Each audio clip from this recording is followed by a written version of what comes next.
Hello. അപ്പൊ നമ്മുടെ ഇന്നത്തെ പരിപാടി എന്താന്ന് വെച്ചാല് ഇലക്ഷൻ കമ്മീഷൻ ഓഫ് ഇന്ത്യ.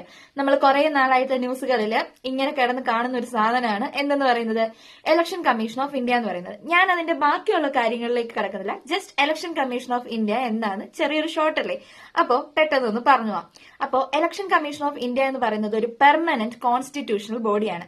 നമുക്കറിയാം നമ്മുടെ കോൺസ്റ്റിറ്റ്യൂഷൻ പല ഭാഗങ്ങളായിട്ട് തിരിച്ചിട്ടുണ്ട്. അതിൽ പാർട്ട് 15 ആർട്ടിക്കിൾ 324 മുതൽ 329 എന്ത് ഉൾപ്പെടുത്തിയിരിക്കുന്നത്, ഇലക്ഷൻ കമ്മീഷൻ ഓഫ് ഇന്ത്യ ഉൾപ്പെടുത്തിയിരിക്കുന്നത്. ഇലക്ഷൻ കമ്മീഷൻ ഓഫ് ഇന്ത്യ നിലവിൽ വന്നത് 1950 ജനുവരി 25 ഓക്കെ. അതുകൊണ്ട് തന്നെ 2011 മുതൽ നാഷണൽ വോട്ടേഴ്സ് ഡേ ആയിട്ട് ഈ ഒരു ദിവസം നമ്മൾ സെലിബ്രേറ്റ് ചെയ്തു വരികയാണ്. ഓക്കെ.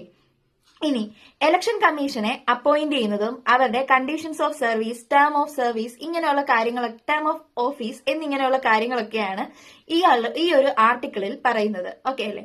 ഇനി നമ്മുടെ ലോക്സഭ, രാജ്യസഭ, അതുപോലെ തന്നെ state legislative assemblies and president and vice പ്രസിഡന്റിന്റെ ഇലക്ഷനും കാര്യങ്ങളും ഒക്കെ അഡ്മിനിസ്റ്റർ ചെയ്യുന്നത് ഈ ഒരു ഇലക്ഷൻ കമ്മീഷൻ ഓഫ് ഇന്ത്യ ആണ്. ഇനി സ്റ്റേറ്റ് ഇലക്ഷൻ കമ്മീഷനാണ് പഞ്ചായത്ത്, മുനിസിപ്പാലിറ്റി പോലെയുള്ള ആ തലങ്ങളിലെ ഇലക്ഷൻ കൈകാര്യം ചെയ്യുന്നത്.